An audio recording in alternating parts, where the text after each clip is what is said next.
નમસ્કાર દર્શક મિત્રો, કૃષિ દર્શન કાર્યક્રમમાં આપ સર્વે દર્શક મિત્રોનું હાર્દિક સ્વાગત છે। ખેડૂત મિત્રો, વર્તમાન સમયમાં ઉનાળાના સમયમાં ગરમી ખૂબ જ પડી રહી છે। એવા સમયે લોકોને જ્યારે નાની મોટી સમસ્યાઓથી લઈને મોટા મોટા રોગો થઈ રહ્યા છે, ત્યારે પશુપાલકો અને ખેડૂત મિત્રોને પશુઓની કાળજી રાખવી તો રહી જ। આજે પશુપાલકો પશુઓની કાળજી કેવી રીતે રાખી શકે એની માહિતી આપણને આપવા અને ઉનાળામાં પશુઓને કેવા કેવા રોગો થઈ શકે અને કયા કયા રોગોથી બચાવી શકાય એના વિશે જાણકારી આપવા આપણી સાથે રાજકોટના મદદનીશ પશુપાલક નિયામક ડૉક્ટર પિયુષ કાકડિયા સાહેબ ઉપસ્થિત છે। નમસ્કાર સાહેબ। નમસ્કાર સર, સૌપ્રથમ એ જણાવો કે ગરમીની ઋતુમાં પશુઓને કેવી કેવી અસરો થઈ શકે છે? બેન, આપણે જેમ પશુઓમાં માણસોમાં અસર થાય એવી જ રીતે પશુઓમાં પણ જુદી જુદી અસર થઈ શકે। બરાબર। જેમ કે વધુ ગરમી લાગે તો હાંફવા માંડે છે, દિવસના સમયે ખાવાનું ઓછું કરે, નાના પશુઓ હોય તો એનો વૃદ્ધિ દર અટકી જાય અને એને જ વધુમાં વધુ બેચેની કે અકળામણ જોવા મળે છે। સાથે સાથે આપણા દૂધના પશુઓ કે જેમાંથી આપણે કમાવાનું છે, આર્થિક આપણને ફાયદો મળે છે કાયમી માટે, એનું દૂધ ઉત્પાદન પણ ઘટી જાય છે। આ ઉપરાંત બીજા પશુઓ ફેળવવા યોગ્ય હોય તો એની પ્રજનન ક્ષમતા ઘટવાથી પ્રજનન દર પણ ઓછો થાય છે।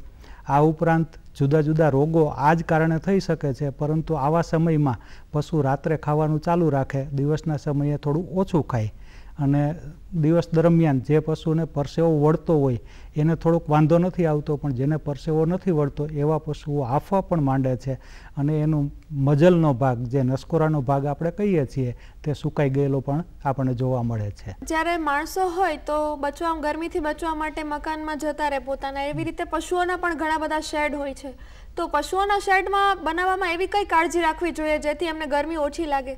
જેમ મોટે ભાગે આપણે ત્યાં છાપરા અથવા તો પાકી સ્લેબ વાળો હોય, તો આવા સમયમાં જ્યારે ગરમીનો સમય વધુ હોય ત્યારે આપણે ઉપર પરાળ કે કાંસના પૂડા નાખી દઈએ તો એ તપશે ઓછું।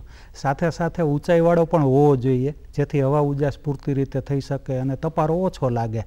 બારી બારણા આવા સમયમાં જ્યારે વધુ ગરમીનો સમય હોય ત્યારે ખુલ્લા રાખી શકાય, પરંતુ જો બપોર વચ્ચે કે એવા સમયે લૂનો પ્રકોપ વધુ જણાય તો એવા સમયે કંતાન કે કોથળા રાખી અને ભીનો રાખીએ તો એમાંથી જે હવાની અવર જવર થાય એ ઠંડી થઈને આવે। સાથે સાથે આપણા આજુબાજુના વિસ્તારમાં, નજીકના વિસ્તારમાં ઝાડનો આપણે વાવેતર કરીએ તો પણ એમાંથી ઠંડક રહીએ।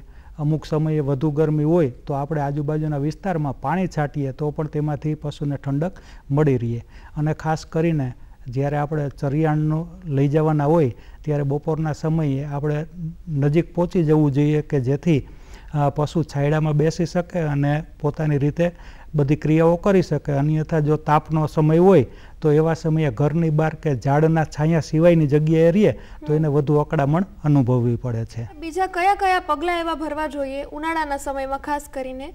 આમ તો આપણે જે આ રહેઠાણની બાબત છે એ ધ્યાનમાં રાખીએ તો આપણને વિશેષ ફાયદો મળી રહે। આ ઉપરાંત પશુઓની દૈનિક દિનચર્યા જે છે, આપણે દિવસના વધુ ચારો નાખતા હોય અને રાતના ઓછો ચારો નાખતા હોય, પરંતુ ઉનાળાના સમયમાં ખાસ કરીને ગરમીના સમયમાં રાતના સમયે વધુ ચારો 3 થી 4 વખત નાખીએ અને દિવસના સમયે 2 થી 3 વખત નાખીએ। અને સાથે સાથે અમુક દાણ એવું હોય છે કે જેમાં આપણે મોટા ભાગના દાણ ગણીએ તો જેમાં પોષક તત્વોનું પ્રમાણ વધુ હોય એવો ચારો આપીએ તો એના બદલે આપણે લીલો ચારો કે સૂકો ચારો ઓછો કરીએ, દાળનું પ્રમાણ વધારીએ તો એને પાચનમાં સરળતા રહે છે।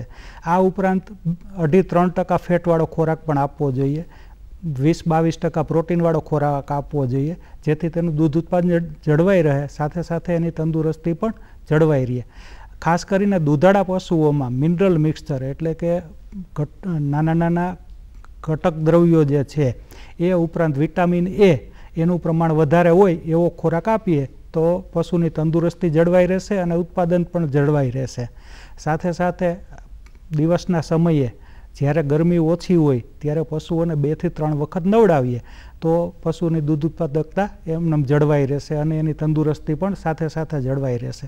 નાના બચ્ચા હોય તો પણ એને આ સમયગાળામાં પોષણક્ષમ ખોરાક આપવાથી તેની તંદુરસ્તી જળવાઈ રહે અને એનો વૃદ્ધિ દર પણ વિકાસ થતો અટકી ના જાય। બરાબર। ખેડૂત મિત્રો જે છે અમારા, એ ઘણી વખત એવું બનતું હોય છે કે પશુઓને ચરાવવા લઈ જતા હોય છે, અને જ્યારે ચારો રાતના સમયે આપવાનો હોય તો રાતના સમયે પશુઓને ચરાવવા લઈ જવું એ થોડુંક ખેડૂત મિત્રો માટે અઘરું બનતું હોય છે. તો એને ચરાવવા જવાનો સમય કેવો રાખી શકાય ઉનાળાના સમયમાં? બેન, આપણે અને ઘણા બધા પશુપાલકોએ સાંભળ્યું હશે કે પહેલાના સમયમાં રાત્રિ પ્રહર કરવા જતા. ખરેખર એ વ્યવસ્થા અત્યારની આધુનિક પદ્ધતિ કરતાં પણ અમારા મતે એ સારી છે. કેમ કે રાત્રિના સમયે એકદમ ઠંડુ વાતાવરણ હોય, પશુને હલનચલનથી તેમજ બહારની ગરમી મળવાથી શરીરનું તાપમાન વધવાની શક્યતા રહે છે. અત્યારે આજના સમયમાં ચરિયાણ ઓછું છે અને ક્યાંક ક્યાંક ચરિયાણ કરવા લોકો લઈ પણ જાય છે. તો તેવા સંજોગોમાં એને સવારના સમયે જો ચરિયાણ કરવામાં આવે જ્યારે ઠંડુ વાતાવરણ હોય, જેથી બહારની ગરમી એના શરીરમાં ઓછી જાય અને સાથે સાથે એ જ સમયમાં એ વધુ ખોરાક પણ લઈ શકે. જો આવી રીતે બહાર આપણે ચરવા લઈ ગયા હોય તો આપણા પશુઓને જે તે જગ્યાએ બપોર વચ્ચેના સમયમાં, દાખલા તરીકે ખાસ કરીને 11થી 3-4 વાગ્યા સુધીના સમયમાં જ્યારે તડકો વધુ હોય ત્યારે છાંયો હોય એવી જગ્યાએ આપણે એને રાખી દેવા જોઈએ, અથવા તો આપણે સાંજના સમયે ચરિયાણ માટે લઈ જવા જોઈએ. પરંતુ કાયમી માટે જોઈએ તો રાત્રિ પ્રહર એટલે કે રાતના ચરાવવા લઈ જવા એ સૌથી સારી બાબત છે. પરંતુ આજના જમાનામાં એ શક્ય ન હોવાથી આપણે પશુને આટલી કાળજી તો રાખી જ શકીએ કે સવારના સમયે ચરિયાણ માટે લઈ જઈએ, બપોર વચ્ચેના સમયે એને ખુલ્લો છાંયો કે ઝાડ હોય ત્યાં સુધી લઈ જઈએ. પણ એક વસ્તુ ખાસ નોંધવી રહી કે જ્યારે પશુઓને આપણે બહાર ચરવા લઈ જતા હોય ત્યારે 10:30-11 પહેલાં આપણું પશુ કાં બહારના વિસ્તારમાં છાંયે, ઝાડના છાંયે હોવું જોઈએ, અથવા તો આપણે ઘરે કે જ્યાં પશુઓને બાંધવાની જગ્યા છે ત્યાં આપણે સમયસર પહોંચાડી દેવું જોઈએ. નહીંતર થાય છે એવું કે એક તો બહારની ગરમી વધી ગઈ હોય, સાથે સાથે ચાલે, કસરત કરે, એટલે શરીરનું તાપમાન પણ પોતાની રીતે વધવાની શક્યતા રહે છે. તેથી જો આ બંને બાબતો સાથે થાય તો પશુ બીમાર પડવાનું અથવા તો એને લૂ લાગવાની કે હિસ્ટ્રોક લાગવાની પૂરતી શક્યતા રહે છે, જેમાં પછી પશુને બચાવવું ખૂબ જ અઘરી બાબત બની રહે છે. અને આપણું દૂધ ઉત્પાદક પશુ હોય તો આવી બાબતો સહન કરી શકતું નથી. તો સાહેબ, જ્યારે ગરમીનો સમય છે ત્યારે લોકોના શરીરમાં જુદા જુદા ફેરફારો જોવા મળે છે, એવી રીતે પશુઓના શરીરમાં કેવા પ્રકારના ફેરફારો જોવા મળે? પશુઓના શરીરમાં આમ જોઈએ તો જેમ આપણને ફેરફાર જોવા મળે કે શ્વસન ક્રિયા વધી જાય, ખાવાનું ઓછું થઈ જાય, પાચન પણ નબળું પડી જાય. એટલે આવા સમયે પશુને વધુમાં વધુ પાણીની જરૂરિયાત રહે એ બાબત આપણે ચકાસવી પડે અથવા તો ધ્યાન રાખવી પડે. પશુને શરીરમાં પાણીનું પ્રમાણ વધારે જોઈએ એટલા માટે થઈને આપણે શેડમાં નજીકમાં અવેડો રાખવો જોઈએ અને ઠંડા પાણી 24 કલાક ઉપલબ્ધ રહે તેવી વ્યવસ્થા કરવી જોઈએ. અમુક વખત આપણે શેડમાં જોયું હશે કે ગમાણની સાથે સાથે જ નાની પાણીની કુંડી હોય છે, તો તેમાંથી પશુ ગમે ત્યારે પાણી પી શકે. આ ઉપરાંત આપણે પશુને હાંફતું પણ જોયું હશે. એ એક ગરમી બહાર કાઢવાની રીત છે. પરંતુ અમુક વખત શરીરનું તાપમાન ખૂબ જ વધી જાય એવા સંજોગોમાં એના શરીરનું તાપમાન પણ પોતાનું વધી જાય, એને લીધે તાવ આવે, આંચકી આવે એવા લક્ષણો પણ આપણને પશુઓમાં જોવા મળે. સાથે સાથે અમુક પશુઓમાં પરસેવો વળે છે, એમાં બહુ વાંધો નથી આવતો, પરંતુ આપણે પક્ષીઓમાં જોયું હશે કે પોતાની ચાંચ ખુલ્લી કરી અને એકદમ ખૂબ જ શ્વાસોશ્વાસ વધી ગયા હોય એવી કન્ડિશન પણ આપણને ઘણી વખત જોવા મળે છે. સાહેબ, ઘણા પશુપાલકો એવા છે કે જેમનો વ્યવસાય પશુપાલનમાં પશુઓની પ્રજનન શક્તિ પર આધારિત હોય, તો ઉનાળાના સમયમાં કે વધુ પડતી ગરમીના સમયમાં એવો કઈ ફેરફાર થાય છે પશુઓની પ્રજનન શક્તિમાં? પશુપાલકો મોટે ભાગે જાણે જ છે કે આપણી ભેંસો ઉનાળામાં ગરમીમાં આવતી નથી. આ એનું ચોખ્ખું ઉદાહરણ છે કે પશુની પ્રજનન શક્તિમાં ઘટાડો થાય છે. કેમ કે આ સમયમાં વધુ ગરમી લાગવાથી એના હોર્મોનમાં ચેન્જ થાય છે. આ અટકાવવા માટે આપણે એ બાબત કરી શકીએ કે શેડની અંદર ઘણી જગ્યાએ પાકા શેડ હોય અથવા તો પતરાવાળા શેડ હોય તો એમાં ફોગર મશીન લગાવવાથી 24 કલાકમાં જ્યારે જરૂર હોય ત્યારે પાણીનો ફુવારો લગાવીએ તો ગરમીનો જે અસર છે એ આપણે ઘટાડી શકીએ. સાથે સાથે અમુક વખત પંખા પણ રાખવામાં આવે છે, તો જ્યારે વધુ ગરમી કે લૂનો પ્રકોપ ન હોય ત્યારે પંખા ચાલુ રાખવાથી આ અસર આપણે ઘટાડી શકીએ.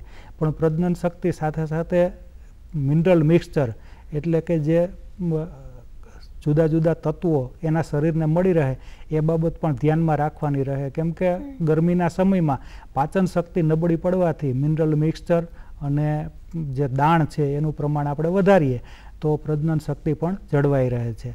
આ ઉપરાંત દૂધ ઉત્પાદન વધુ હોય એ પશુઓને પણ આ જ બાબતની જરૂર રહેતી હોય, એમની પણ સાથે વિશેષ કાળજી રાખીએ તો એમની પણ પ્રજનન શક્તિ સાથે સાથે જળવાઈ રહેશે. તો સાહેબ, દરેક પ્રકારની કાળજી અમારા ખેડૂત મિત્રો લે અને છતાં પણ વધુ પડતી ગરમીના કારણે પશુઓને લૂ લાગી જાય ત્યારે શું કરવું જોઈએ? લૂ લાગવાનું જે મુખ્ય કારણ છે કે ગરમી અથવા તો ગરમ હવા, બરાબર, કે તડકામાં પશુ રહે તો આપણે તાત્કાલિક આવા પશુને આપણી જે ઠંડકવાળી જગ્યા હોય એવી જગ્યાએ લઈ જવું જોઈએ અને પાણી પીવા એને જેટલું બને એટલું પાણી પીવડાવવું જોઈએ. અમુક વખત આપણે ગ્લુકોઝવાળું, ખાંડવાળું કે ગોળનું પાણી પણ પાઈ શકીએ. સાથે સાથે જે ગરમી બહારથી લાગતી હોય તો આપણે પંખા મૂકી આજુબાજુ પાણીનો છંટકાવ કરી અને પૂરતું પીવાનું પાણી દઈએ તો ગરમીની અસર ઘણી ઓછી થઈ જશે. પરંતુ અમુક વખત પશુને આંચકી આવે, તાણ આવે, એવા સંજોગો ઊભા થાય અથવા તો ડિહાઇડ્રેશન એટલે કે શરીરમાં પાણીનું પ્રમાણ ઘટી ગયું હોય તો પશુ ચિકિત્સકને બોલાવી અને જરૂરી સારવાર તાત્કાલિકપણે કરાવવી જોઈએ. કેમ કે આવા સંજોગોમાં શરીરનું તાપમાન વધી જવાથી પશુ ગુમાવવાનો પણ અમુક વખત આપણે ભય રહે છે. સાથે સાથે આપણું ઉત્પાદક પશુ હોય તો એનું દૂધ ઉત્પાદન ખૂબ જ ઘટી જવાથી અને લાંબો સમય સુધી જો સારું ન થાય તો વસુકી જાય અથવા તો દૂધ ઉત્પાદન સાવ ઘટી જાય એવા સંજોગો પણ ઊભા થાય છે. તો આવું અટકાવવા માટે આપણે સમયસર સારવાર કરાવવી પણ સાથે સાથે જરૂરી છે. પણ પાછળથી આપણને જે કંઈ કાળજીઓ લેવાની કહેવામાં આવી હોય કે ગરમી ન લાગે, લૂ ન લાગે, એ માટેની જે કંઈ કાળજીઓ લેવાની થતી હોય એ આપણે લેવી ઘટે. સાહેબ, ડિહાઇડ્રેશન અને પશુઓને લૂ લાગવી, પછી એમની ઉત્પાદન ક્ષમતા ઘટવી, એની સાથે સાથે એવા કોઈ મેજર રોગો થાય છે કે જેની ખેડૂત મિત્રો અને પશુપાલકોને પશુઓની કાળજી રાખવાની ખાસ જરૂર પડે ઉનાળામાં? ઉનાળામાં સારો ચારો હોય તો પશુઓને આપણે પ્રજનન ક્ષમતા પણ જાળવી શકીએ છીએ અને દૂધ ઉત્પાદન પણ જાળવી શકીએ છીએ. જો સારો ચારો કદાચ ઓછો ઉપલબ્ધ હોય તો એવા સંજોગોમાં મિનરલ મિક્સચર અને જે કાંઈ જરૂરી તત્વો ઘટતા હોય એ પૂરા પાડવાથી અને સાથે સાથે સારું ખાણદાણ આપવાથી પ્રજનન ક્ષમતા અને દૂધ ઉત્પાદન ક્ષમતા પણ જાળવી શકાય છે. પણ આવા સંજોગો ઊભા થાય ત્યારે કોઈ પણની જે રોગ પ્રતિકારક શક્તિ છે એ ઓછી થાય. એટલે રોગ પ્રતિકારક શક્તિ ઓછી ન થાય એટલા માટે આ બધું કરવું આપણે ખાસ જરૂરી છે. અને ઉનાળામાં એક વધુ પ્રમાણમાં જોવા મળતો રોગ મસ્ટાઇટિસ, કે જેને આવનો રોગ કહીએ છીએ, જેમાં દૂધ બગડી જાય અને અમુક વખત આચળ પણ ખોટા થઈ જાય, જેથી કાયમી પશુ આપણે બહુ ઓછા ઉત્પાદનવાળું થઈ જાય અથવા તો બિન ઉત્પાદક થઈ જાય છે.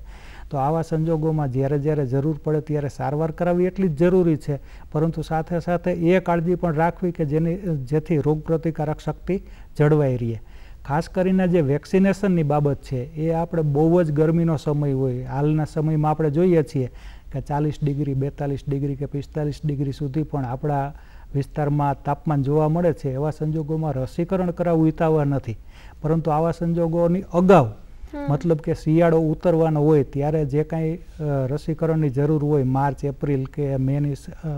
એપ્રિલ મહિનામાં, તો આપણે રોગ પ્રતિકારક રસી, દાખલા તરીકે ખરવા મોવાસા રોગની રસી, કાળિયા તાવની રસી, સાકરડાની રસી, એ તડકા પડતા હોય કે હીટ સ્ટ્રેસ લાગવાની શક્યતા રહે એની પહેલાં આપણે રોગની રસી મુકાવી દેવી જોઈએ, જેથી ઉનાળાના સમયમાં અથવા તો ચોમાસાના સમયમાં જે પશુઓને રોગ થવાના છે એ આપણે નિવારી શકીએ. બરાબર.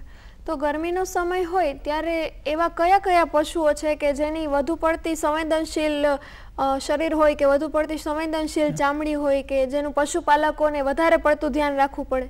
નાના બચ્ચા કે જેની રોગ પ્રતિકારક શક્તિ ઓછી હોય, સાથે સાથે સહન શક્તિ પણ ઓછી હોય. એટલે નાના પશુઓ છે ને એ સૌથી પહેલાં બીમાર પડે જો તડકો લાગે, ગરમી લાગે કે લૂ લાગે તો. આવા પશુઓની આપણે વિશેષ કાળજી એવી લેવી જોઈએ કે શેડમાં રાખીએ, છાયામાં રાખીએ, પૂરતું પ્રવાહી કે પીવાનું પાણી આપીએ. સાથે સાથે જે સારા ઉત્પાદક પશુઓ હોય એને પણ ગરમી લાગવાની શક્યતા વધુ રહે છે, કેમ કે એમાં ચયાપચયની ક્રિયા બહુ ઝડપી થાય છે. કેમ કે એને ખોરાક ખાધો હોય એમાંથી એને દૂધ બનાવવાનું હોય છે, સ્વાભાવિક છે કે એનો ખોરાક પણ વધુ હોય. સાથે સાથે જે તાજા ઊન કતરણ કરેલા ઘેટા હોય એને પણ આ ગરમી લાગવાની શક્યતા વધુ રહે છે. અને આપણે જાણીએ છીએ એમ આપણો વિસ્તાર તો ભેંસોમાં ઘણો બધો આગળ પડતો વિસ્તાર છે. તો ભેંસોની ચામડી કાળી હોય અને કાળી વસ્તુ કોઈ પણ હોય તો એ ગરમી વધુ પકડી રાખે, ગરમી શોષે વધુ. એટલે ભેંસોને પણ ગરમી લાગવાની શક્યતા ઉનાળાના સમયમાં જો બહાર રહીએ તો શક્યતા ખૂબ જ વધી જાય છે.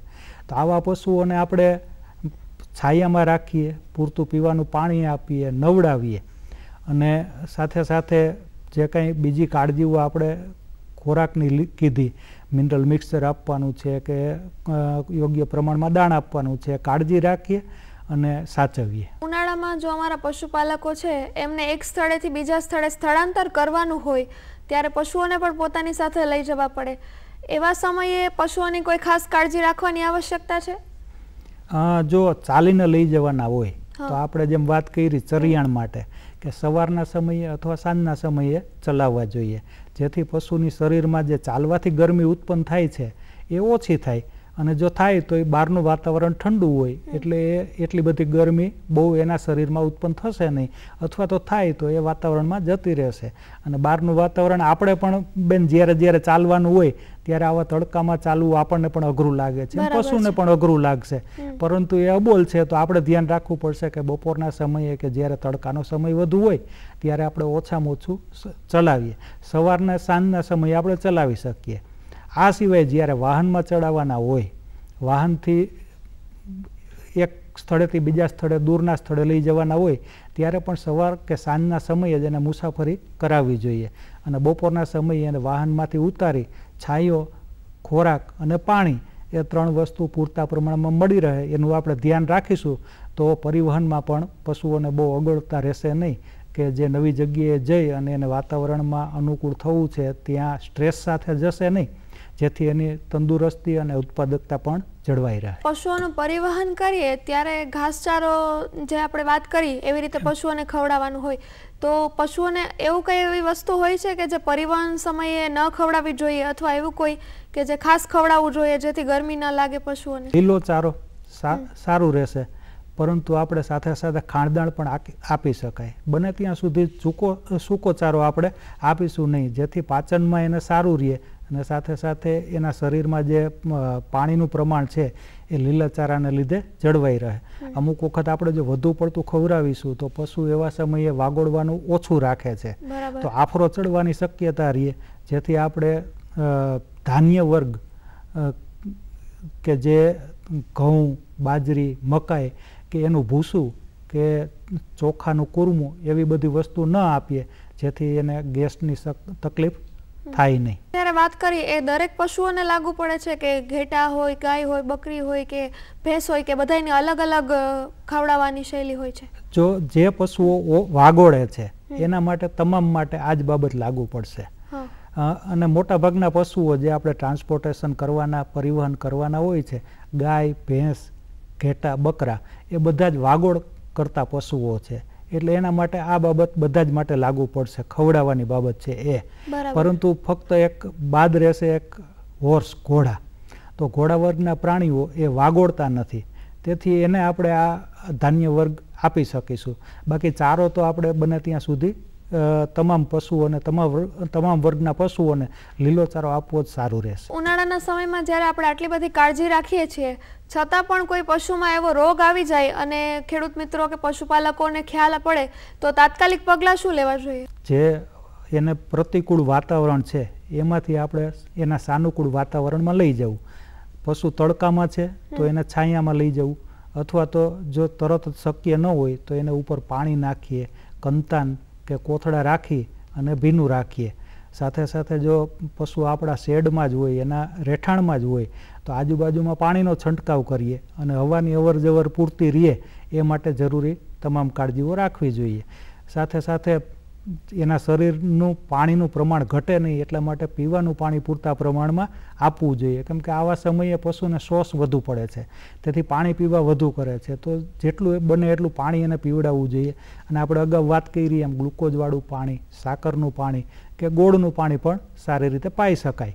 આ ઉપરાંત વધુ પણ કાંઈ પણ તકલીફ લાગે તો નજીકના પશુ ચિકિત્સા અધિકારીનો સંપર્ક કરી અને યોગ્ય સારવાર કરાવવી જોઈએ, કેમ કે અમુક વખત પાણીનું પ્રમાણ બહુ ઘટી ગયું હોય અથવા તો એના શરીરનું તાપમાન ઘણું બધું વધી ગયું હોય તો એ યોગ્ય સારવાર સિવાય કાબૂમાં આવતું નથી અને અમુક વખત આપણે પશુ કે એની ઉત્પાદકતા ગુમાવવાનો પણ ભય રહે છે. તો આવા સંજોગોમાં પશુ ચિકિત્સકને બોલાવી અને જરૂરી સારવાર આપણે સમયસર કરાવવી જોઈએ. સર, ઘણી બધી સંસ્થાઓ એવી હોય છે ઉનાળાના સમયમાં કે જે પશુપાલકોની કાળજી રાખતી હોય, પશુપાલકોના પશુઓને કેવી રીતે સંભાળવું એની કાળજી રાખતી હોય, તો આ પશુપાલકોની સંસ્થાઓ જે છે એને કેવા પ્રકારના પગલાં લેવા જોઈએ ઉનાળો શરૂ થતાં પહેલાં કે વધુ પડતી ગરમી શરૂ થાય એની પહેલાં? ઘણી બધી સંસ્થાઓ, સેવાભાવી સંસ્થાઓ તેમજ સરકારી સંસ્થાઓ આ માટે કાર્યરત છે. બરાબર. પશુપાલન ખાતા તરફથી આ ઉપરાંત આપણા પ્રચાર પ્રસારના જે કંઈ માધ્યમો છે, દૂરદર્શન, આકાશવાણી અને IMD, એમના મારફતે હીટ વેવ, કોલ્ડ વેવ અને વરસાદ એ ત્રણેય ઋતુમાં જુદા જુદા પગલાઓ માટે પશુપાલકો સાવચેતી શું રાખી શકે એ બહાર પાડે છે. અને જ્યારે ખાસ કરીને આપણે જ્યારે વાત કરી રહ્યા છીએ કે ગરમીના કારણે કે હીટ વેવના કારણે હમણાં જ તાજેતરમાં IMD એટલે કે આપણું જે હવામાન વિભાગ છે એમણે જાહેરાત કરેલી કે આ સમયગાળામાં આટલી ગરમી કે આટલું તાપમાન રહેવાની શક્યતા છે, જેથી જે તે વિભાગ દ્વારા એટલે કે અમારા પશુપાલન વિભાગ દ્વારા જુદી જુદી માર્ગદર્શક સૂચનાઓ બહાર પાડી પ્રચાર માધ્યમો મારફતે, તેમજ એ જ અન્વયે આપણે આ કાર્યક્રમ કરી રહ્યા છીએ કે પશુઓને આવી જે હીટ વેવ એટલે કે વધુ પડતી ગ્રીષ્મ લહેર જ્યારે જોવા મળે ત્યારે શું કાળજીઓ લઈએ.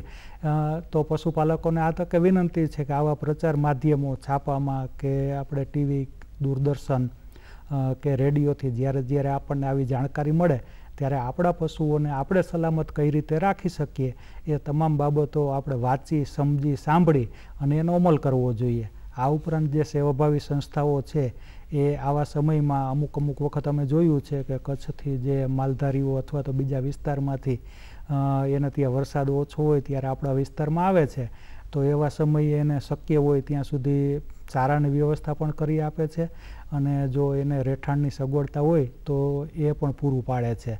અને આવી જ રીતે બીજા વિસ્તારમાં પણ આવી ઘણી બધી સંસ્થાઓ કાર્યરત હોય છે, લોકલ લેવલે, સ્થાનિક લેવલે. સર, તમે આટલા વર્ષોથી મદદનીશ પશુપાલક નિયામક રહ્યા છો, ખેડૂતો સાથે અને પશુપાલકો સાથે તમારા અંગત અનુભવો પણ રહ્યા હશે, તો એવો કોઈ અનુભવ તમારો અમારા પશુપાલક મિત્રો સાથે તમે વેચવા માંગશો? અમુક વખત કહેવતમાં બોલીએ છીએ કે જીવ કરતાં જીવાય વાલી, એમ પશુઓ માટે આ જીવાય છે. જીવાય મતલબ કે આજીવિકાનું એક સાધન છે. એટલે આપણે પશુપાલકો એવા પણ જોવા મળે છે કે જે પોતાની જાત માટે ન કરી શકે એ એના પશુ માટે પણ કરી છૂટે છે. પોતાના માટે સારું ઘર ન હોય પણ પોતાનું પશુ છાંયે ઊભું રહીએ એટલા માટે જે કંઈ આશરો જરૂરી હોય એ પૂરો પાડવાની હંમેશા કોશિશ કરે છે. અને પોતે જ એવું માને છે કે મારું પશુ સુખી હશે તો હું સુખી રહી શકીશ. એટલે આ જ ભાવનાથી આપણા પશુપાલકો પોતાના પશુ માટે ભાવના દર્શાવે છે અને સાથે સાથે જે કાંઈ પીવાના પાણીની સગવડતા છે, ખોરાકની સગવડતા છે, ઠીક છે અમુક સમયે ઉપલબ્ધતા મુજબ એ લોકો ચારો આપી શકે, ખોરાક આપી શકે, ખાણદાણ આપી શકે, પરંતુ જે પોતાની રીતે સારામાં સારું કરી શકે એ કરવા માટે પોતે હંમેશા પ્રયત્નશીલ હોય છે. ખાસ કરીને જે આ માલધારી ભાઈઓ છે કે જેમને ચરિયાણ ઉપર પોતાના પશુઓનો ગુજારો વધુ કરવાનો હોય છે. પહેલાંના સમયમાં રાતના સમયે આપણે અગાઉ વાત કરી એમ રાતના સમયે પોતે ઉજાગરો કરીને પણ પશુની તંદુરસ્તી જાળવવા માટે થઈ અને રાત્રે પશુઓને ચરાવવા લઈ જતા. અને આજના સમયમાં પણ મોટે ભાગે આપણે જોઈશું કે પશુપાલકો ખૂબ જ વહેલા સવારમાં પોતાના પશુઓને ચરિયાણ માટે લઈ જાય, સાથે સાથે પોતે એવું આયોજન પણ કરે કે જે વાડીએ ચરવા જવાનું છે બપોરના સમયે અહીંયા કેટલો છાંયો છે, કેટલું પાણી છે એની અગાઉથી કાળજી રાખે અને એ પ્રમાણે એનો રૂટ ગોઠવે, રસ્તો ગોઠવે, જેથી બપોરના સમયે પશુઓને સમયસર પીવાનું પાણી મળી રહે, સાથે સાથે છાંયો હોય તો ત્યાં બેસી પણ શકે. અને અમુક વખત એવું હોય છે કે દૂરના સ્થળે લઈ જાય તો આ બાબત આપણે ખાસ જોવી પડે, નહીંતર પશુ જ્યારે પાછું લાવવાનું થાય ત્યારે પાછું લાવી શકાય એવી પોઝિશન હોતી નથી. અને જે અંદર જ બાંધી રાખે છે શેડમાં જ, છાપરામાં જ પશુપાલકો, અમે ઘણી જગ્યાએ જોયું છે કે ઉનાળામાં પોતાનો ઘરમાં જઈએ તો ગરમી લાગે પણ પશુના શેડમાં જઈએ તો ત્યાં સારી એવી ઠંડક હોય. એનું મુખ્ય કારણ છે કે ઉપર ઘાસના પૂડા નાખી દઈએ, સાથે સાથે ઉપર પાણી છાંટે, આજુબાજુમાં પાણી છાંટે. આપણા ઘરે હવે એવું શક્ય નથી કે છાંયો હોય ઝાડનો, પણ પશુઓનો શેડ જ્યાં હોય, છાપરું જ્યાં હોય ત્યાં મોટે ભાગે આપણને છાંયો જોવા મળે છે. આ જ દર્શાવે છે કે પશુપાલકો પોતાના પશુઓની કેટલી કાળજી રાખે છે. સર, અંતે અમારા ખેડૂત મિત્રો અને પશુપાલકો જે તમને સાંભળી રહ્યા છે એમને કોઈ મેસેજ આપવા માંગશો? આપણે વાત કરી એમ ત્રણેય ઋતુ વાઇઝ, ઋતુ પ્રમાણે સરકારના જુદા જુદા તંત્રો દ્વારા જુદી જુદી માહિતી આપવામાં આવે છે. દાખલા તરીકે વરસાદ વધુ પડવાનો છે, કે ગરમી વધુ પડવાની છે, કે ઠંડી વધુ પડવાની છે, અને જે તે વિભાગ દ્વારા, મતલબ કે પશુને લગતી બાબત હોય તો પશુપાલન વિભાગ દ્વારા જુદા જુદા પ્રચાર માધ્યમોથી એને જે કાળજીઓ લેવાની થતી હોય જે તે ઋતુ પ્રમાણે એ કાળજીઓ માટેની માર્ગદર્શક સૂચનાઓ છાપામાં, પ્રિન્ટ મીડિયામાં, ટીવીમાં, દૂરદર્શનમાં અને રેડિયોથી જુદી જુદી સૂચનાઓ આપવામાં આવે છે. તેનો આપણે અમલ કરીશું તો આપણા મહામૂલા પશુઓનું આપણે રક્ષણ કરી શકીશું અને તંદુરસ્તી પણ જાળવી શકીશું. સાથે સાથે એ બાબત પણ ધ્યાનમાં રાખવી ઘટે કે જે પશુઓને આપણે સાચવીએ છીએ એમાંથી જ આપણે ઉત્પાદન મેળવવાનું છે, આવક મેળવવાની છે. એટલે આપણે પશુઓને જેટલા સાચવશું એટલું ઉત્પાદન જળવાઈ રહેશે, એની તંદુરસ્તી પણ જળવાઈ રહેશે. બરાબર. પશુઓને જેટલા સાચવવામાં આવશે તેટલું જ એમનું ઉત્પાદન અને તંદુરસ્તી જળવાઈ રહેશે. ખૂબ જ સારી વાત છે સર. અમારા પશુપાલકો અને ખેડૂત મિત્રોને તમે ખૂબ જ સારી વાતો કરી, સમજવા જેવી વાત કરી અને ઉનાળાના સમયમાં એ પોતાના પશુઓનું ધ્યાન કેવી રીતે રાખે એના માટે ખૂબ જ સારું માર્ગદર્શન આપ્યું. તમારો ખૂબ ખૂબ આભાર સાહેબ. આભાર.